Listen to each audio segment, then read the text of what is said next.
new documentary series on Vice, and it's wrestling related, so more sports entertainment. I don't know if you know of this, but it's been premiering this month. I think they just released the last episode this week. There's 4 episodes, and the episodes have gone up onto YouTube really fast, so you can check them out on YouTube. Sorry, who killed WCW? That is the burning question. I think it was like the butler in the kitchen, personally, but with the candlestick. With the candlestick, yeah. Okay. Plum in the library. Something like that, yeah. Who the hell? That's part of the thing with the series. Who the hell knows who killed WCW? So many people have their own version of events. So, okay, so I'll have to set this up because, as I said, it's a wrestling-based documentary, very niche. So 4 parts. And so WCW in the late 80s into the early 90s, mid 90s were basically the number 2 wrestling promotion behind the WWF.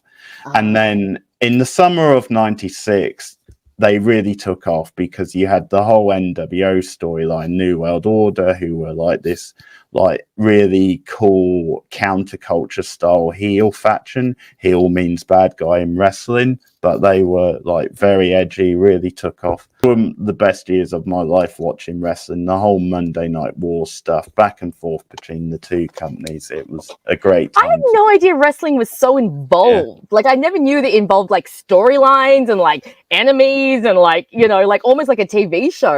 And rivalries between these 2 promotions. But I mean, they called it the Monday Night Wars because originally WWF had like their own Monday night show on prime time, Monday Night Raw, which they started in 93, and later on, to try and compete with them, WCW added their own Nitro, which was also, and there's various things they did. So like one of the things they did is, because Raw was taped every week and WCW Nitro was live, they would like really play into that. So like occasionally you would have things like a WWF guy who was on that channel earlier appears on the WCW show on the same night because it's live. So they've like, since that taping, they've signed that guy and he shows up that night. And you know, they do things like they give away, like, because they've seen the tape of the WWF show, so they give away like the results. And there's like and there's one time where that spectacularly backfired because they gave away this world title change on Raw, and because everybody loved that guy and was surprised about the result, they were like, okay, I'm gonna go and check that out. So that one backfired spectacularly. But anyway, to give it the setup, WCW famously, with the whole NWO storyline, Hogan turning heel after being a good guy for years, just became massive. They overtook the WWF in the ratings. They did it for 83 weeks, famously, so close to 2 years. They did big business on pay-per-views, merchandise, mainstream media, things like that. And yeah, basically they were the top company for the best part of 2 years. So jump forward to 2001, just a few short years later, and they're out of business. WWF bought them.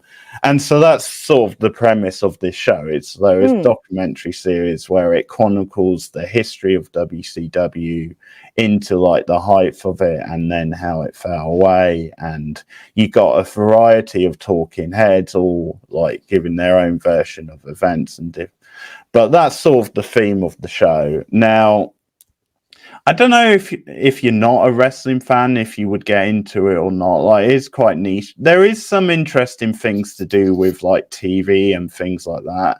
Because one of the things they discuss is how WCW tried to change their image when it came to TV, how they were seen by some as very much a regional wrestling promotion, and how they tried to change that perception on TV to try and attract sponsors and stuff and try and compete with. And also, I mean, what's interesting is one of the reasons why people say that the WWF, now WWE, is still in business now is because they've always been run by one man. Like the buck always stopped with one person. Whereas WCW, and this is interesting because you would have heard of Ted Turner and the Turner Network, TNT.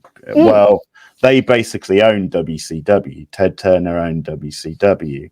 So it's a lot more complex with that because there's not one boss. They had a board of directors, and they go. So this documentary goes into a lot of the politics with that. For a long time, people protected the business, but I think actually the more you learn about it and you get these different podcasts and like shoot interviews, and the more you actually get out of it. But it's a fascinating like business, which and I guess that's one of the things maybe with this documentary where like if you are a casual fan, then it might be of interest. I think one of the things for me, because I have heard a lot of these stories a lot of times, and there's some new stuff, but I am quite familiar because I listen to a lot of podcasts and stuff. So that's one thing. We're gobsmacked about the whole David Arquette thing with him as world champion in WWE. Yeah, that was crazy. What? That's something they attempted to like attract like mainstream publicity and that, but it's absolutely crazy. And he's in the documentary. He talks a little bit, but he's that's something they did, and around the time of the Ready to Rumble movie. So I actually think this doco would be interesting. I think even to non-wrestling fans, because I'm not a wrestling fan. It's never been something I've gotten into, but I did watch that whole documentary series, The Dark Side of the Ring, which was intense. Because I started that because I was watching the episode on the family that's portrayed in the Iron Claw in and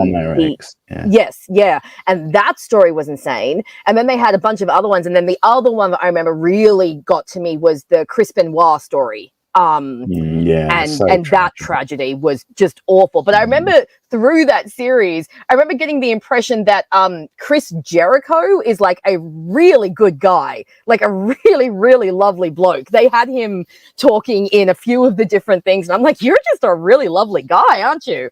But I think that stand-up guy Arquette is, because as I said at the time, he dedicated the fee, his movie fee and wrestling fee, to the families of like a wrestler, a family who had lost like their husband, and that's so lovely. And also as someone who had been paralyzed, like his family had to retire. So that's a really stand-up thing. No, this definitely seems like an interesting doco. I'll have to see if they've got it on a streaming service somewhere here.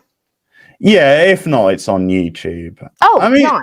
Yeah, they're all on YouTube now, I think, pretty much. So I've seen 3 of the 4. Talking Heads, there's a lot of different versions of things, and it's one of those, I think that's part, like, I quite enjoy it because I've got nostalgia for this era, and I enjoy watching the footage and the different happenings, and it is interesting getting these talking heads, but I think part of the problem with this sort of thing, as I said, who the hell knows who killed WCW, because there is no Professor Plum with a candlestick. That's the thing, like there's so many different reasons you can go over this event, because like, and I think that's the problem. Some of this stuff, it's like talking heads, and it's kind of he said, she said type. Yes, of course. Everyone has their own idea and their own interpretation. So I guess that's the thing with this doco, is it's like, it would be looking at like, it's probably accumulation of a whole lot of different things. Okay, my favorite wrestler of all time, probably going classic, but I'd probably say Macho Man, Randy. That's awesome. That's a great name. Macho Man. Oh, that's brilliant. Love me a bit of Macho Madness. Cool. But Bret Hart I love growing up as well, who also features in this. But there's a couple so it's a bit like that. I know some people have complained that like episode 1 in particular becomes like the Eric Bischoff show.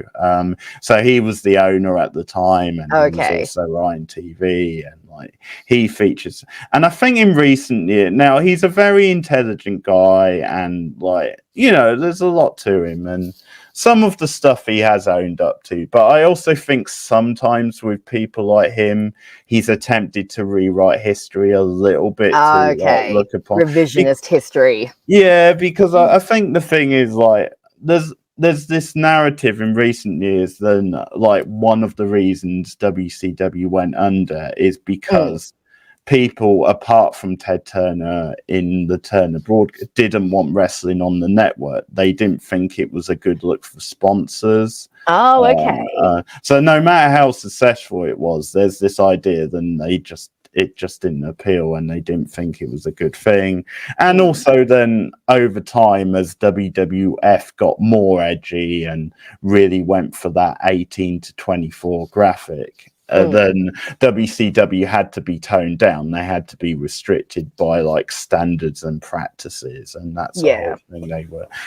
And the problem with that is, I understand that, and that is limiting, but when you see some of the shit WCW put on TV in those times, I mean, whether you're a wrestling fan or not, you don't have to be a wrestling fan to tell that is just shit TV, regardless of what restrictions you know, it's a bit like saying, hey, Back to the Future would be a better movie if it added more violence. It's like, okay. There's good or bad, regardless of, like, you know, how sort of edgy. So, although that's a factor, like, I don't think it's like the whole factor. But that's what I'm saying. There's multiple things. What an egomaniac one of the writers, Vince Russo, is. So this is a line, and I quote you. Anytime this guy says, "I'll be honest with you," you can tell he's about to like come out with some rubbish. So, so he put himself on TV. He made himself the world champion. Yeah, and then he's bitching in the documentary about, you know, oh, Goldberg hurt me, guy. Well, it's like, well, don't put yourself on TV then. You're not. But like at one point, he says in the documentary, he says, "I'll be honest with you. I had more charisma and was more talented than 80% of that roster." But, I'm guessing that's not true. No, this non-wrestler is claiming he has more charisma and talent than 80. Oh dear. That right there is a good snapshot of the man's ego. But yeah, worth checking out, but you just have to bear that stuff in mind. Like, you have to take some of it with a little bit pinch of salt. Yeah. It is worth checking out. I tell you what I want. I really want, at some point, WCW did their own credit cards. I really want. Oh, that's awesome. Cool. Yeah. That's Who Killed WCW. All episodes are out now on Vice or on YouTube. From executive producers Dwayne "The Rock" Johnson and Danny Garcia, and the creators of Dark Side of the Ring. We've paid the price to be the best! The legacy of WCW is iconic. When it went out of business, it was the end of that era. WCW was on top. A company that rose to become the phoenix of professional wrestling. Then it burned to the ground. Egos. Betrayal. I have my suspicions. Greed. It was like a pool of sharks. Disaster. I was invading their world. You're going to hell just for that. Stand by. It made it not advertiser friendly. A 4-part must-see event. Idiots everywhere. It's just mind-boggling. I don't believe in the number of coincidences that surround this entire situation. That's always going to be the million-dollar question. Who killed WCW? You want to hear the real story, or you want to hear the bull story? New series premieres Tuesday, June 4th at 10 on Vice.